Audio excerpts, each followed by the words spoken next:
வணக்கம் நண்பா, நான் உங்கள் எம்கே. இன்றைக்கி XL100 ஒரு ஜென்ரல் சர்வீஸ் பண்ண போகிறோம். ஸோ என்னென்ன பண்ணுறோம் அப்படிங்கிறத வீடியோவில் டீட்டெயிலாக பார்க்கலாம்.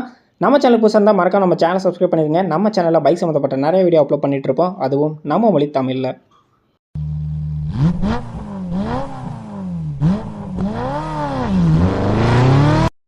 இந்த வீடியோவில் வந்து பார்த்திங்கன்னா ஜென்ரல் சர்வீஸ் தான் பண்ண போகிறோம். முக்கியமாக இன்ஜின் ஷாம்பு அப்படிங்கக்கூடிய இந்த இன்ஜின் ஃப்ளஷ் தான் யூஸ் பண்ண போகிறோம். இது என்ன யூசேஜ் அப்படின்னு வந்து பார்த்தீங்கன்னா, இன்ஜினில் தேவையில்லாமல் இருக்கக்கூடிய கார்பன் சில டெபாசிட்டை வந்து எல்லாமே க்ளீன் பண்ணிடும். ஸோ ஷாம்பு அப்படிங்கிறப்ப உங்களுக்கு புரிஞ்சிருக்கும், தேவையில்லாத எல்லாத்தையுமே வந்து க்ளீன் பண்ணியிருந்தோம். ஆல்ரெடி நம்மளோட RTR 200ல் சேம் இதே தான் யூஸ் பண்ணோம். மவுட்டல் பிராண்டோடைய இன்ஜின் ஃப்ளஷ் அப்படின்னு சொல்லக்கூடியது. கேஸ்ட்ரால் இதோட பேர் வந்து பார்த்தீங்கன்னா இன்ஜின் ஷாம்புன்னு சொல்லிட்டு வருது. இந்த இன்ஜின் ஃப்ளஷ் தான் வந்து பார்த்திங்கன்னா நம்ம 200ல் பண்ணிகிட்டு இருக்கோம். சேம் அதே இன்ஜின் ஆயில் தான் யூஸ் பண்ணுறோம். இதில் கேஸ்ட்ரால் யூஸ் பண்ணுறதுனால சேம் கேஸ்ட்ராலில் இருக்கக்கூடிய இன்ஜின் ஷாம்பு அப்படிங்கிறத யூஸ் பண்ண போகிறோம். கான்செப்ட் ஒன்று தான், பிராண்டுக்கு ஏற்ற மாதிரி பேர் மட்டும் சேஞ்ச் ஆகும். ஓகே, இப்போ இதை வந்து உள்ளே வந்து ஊற்ற போகிறோம். அதாவது ஆயில் இருக்கும்போதே இதை வந்து உள்ளே ஊற்றிடணும். இந்த பாட்டில் வந்து பார்த்தீங்கன்னா 70 மில்லி இருக்குது. மேக்ஸிமம் இன்ஜின் ஃப்ளஷ் வந்து 50 இல்லை 70 மில்லியில் தான் கிடைக்கும். நம்மளோட இன்ஜின் கெப்பாசிட்டி கரெக்டாக இருக்கும். அதாவது இன்ஜினோட ஆயில் வந்து பார்த்திங்கன்னா XLல 900 மில்லி வரும். 900 மில்லி ஆகட்டும், 1 லிட்டர் ஆகட்டும், 1.25 லிட்டர் ஆகட்டும், எல்லாத்துக்குமே ஃபுல் பாட்டிலே ஊற்றிடலாம். இந்த அளவு தான் ஊற்றணுங்கிற அவசியம் இல்லை, ஃபுல்லாகவே ஊற்றிடலாம். ஓகே, இப்போ வந்து நம்ம வந்து அந்த டாப் கேப்பை வந்து எடுத்துகிட்டு ஃபுல்லாகவே நம்ம வந்து உள்ளே ஊற்ற போகிறோம். அதுக்கப்புறம் வண்டியை ஸ்டார்ட் பண்ணி ஒரு 10லேருந்து ஒரு 15 நிமிஷம் ஐடியல் RPMத்தில் வந்து வண்டியை வந்து ரன் பண்ணணும். இப்போ வந்து வண்டியை ஸ்டார்ட் பண்ணி ரன் பண்ண வச்சிடலாம். இந்த கேப்பில் வந்து பார்த்திங்கன்னா உள்ளே இருக்க எல்லா கார்பனும் வந்து பார்த்திங்கன்னா க்ளீன் ஆயிரும். அதுக்கப்புறம் நம்ம ஆயிலை வந்து ஃபுல்லாகவே ட்ரை பண்ணிடலாம். ஆயில் ட்ரை பண்ணுறது எல்லாத்துக்குமே தெரிஞ்சிருக்கும். கீழே ஒரு நட்டு கொடுத்துருப்பாங்க, அதை ரிமூவ் பண்ணிங்கன்னா ஓகே. இந்த வண்டியை பொறுத்த வரைக்கும் பார்த்தீங்க அப்படின்னா இதுக்கு முன்னாடி வந்து அளவுக்கு அதிகமான ஆயில் உள்ளே வச்சுருந்துருக்காங்க. ஏன்னா நம்ம RTR 200ல் 1200 மில்லி வரும், அதாவது 1 லிட்டருக்கு மேலே வரும். அந்த அளவுக்கு உள்ள ஆயில் இருந்துச்சு. ட்ரை பண்ணுறப்ப தான் எனக்கே தெரிஞ்சு.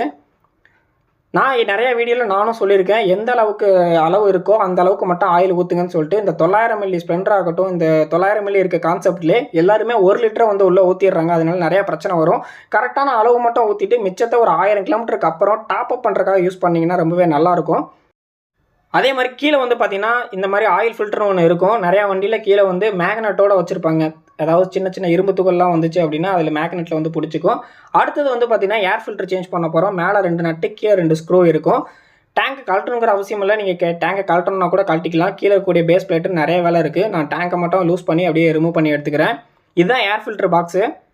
அதுக்கு முன்னாடியே வண்டியில் இருக்கக்கூடிய சின்ன டஸ்ட்டெல்லாம் வந்து ஓரளவுக்கு க்ளீன் பண்ணிடுறேன். எப்போவாச்சும் தானே சைடில் ஓப்பன் பண்ண போகிறோம். ஸோ அதனால் எல்லாமே லைட்டாக க்ளீன் பண்ணிக்கிறேன். இதுதான் ஏர் ஃபில்டர் பாக்ஸு. சுற்றி வந்து பார்த்தீங்கன்னா ஸ்க்ரூ இருக்கும். எதிர்பார்க்கவே இல்லை XL100ல் பேப்பர் ஃபில்டர் கொடுப்பாங்கன்னு சொல்லிட்டு. டிவிஎஸை பொறுத்த வரைக்கும் நிறைய டெவலப் ஆயிடுச்சு. ஃபியூல் இன்ஜெக்ட்டு, ஏர் ஃபில்ட்ரு எல்லாமே வந்து பார்த்திங்கன்னா ஒரு ப்ரீமியமான லெவலுக்கு கொண்டு வந்துட்டாங்க. இதை பொறுத்த வரைக்கும் ஏர் ஃபில்டர் நல்ல கண்டிஷனில் தான் இருக்குது. பட் இருந்தாலும் வந்து நம்ம சேஞ்ச் பண்ணிடலாம் அப்படின்னு சொல்லிட்டு முடிவு பண்ணிட்டேன். அதுக்கு முன்னாடி அந்த பாக்ஸ் வந்து நல்லாவே க்ளீன் பண்ணி எடுத்துக்கலாம்.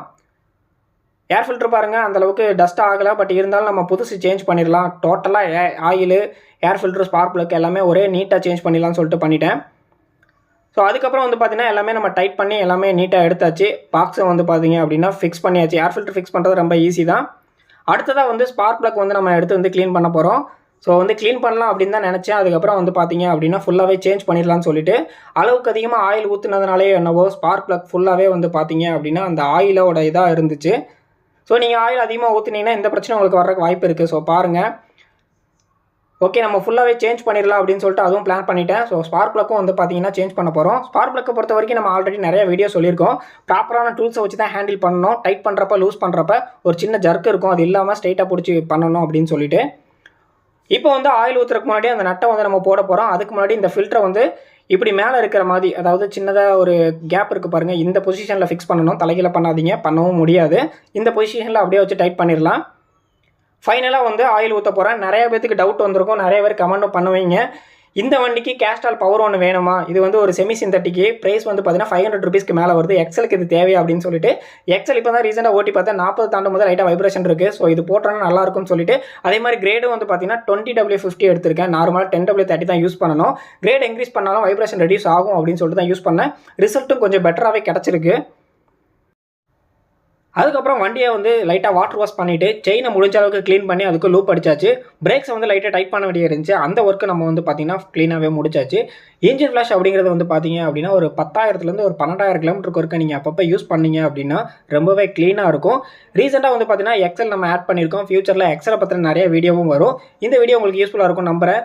மறக்காம இந்த வீடியோ லைக் பண்ணிட்டு நம்ம சேனலை சப்ஸ்கிரைப் பண்ணிடுங்க. தேங்க்ஸ் ஃபார் வாட்சிங் நண்பா.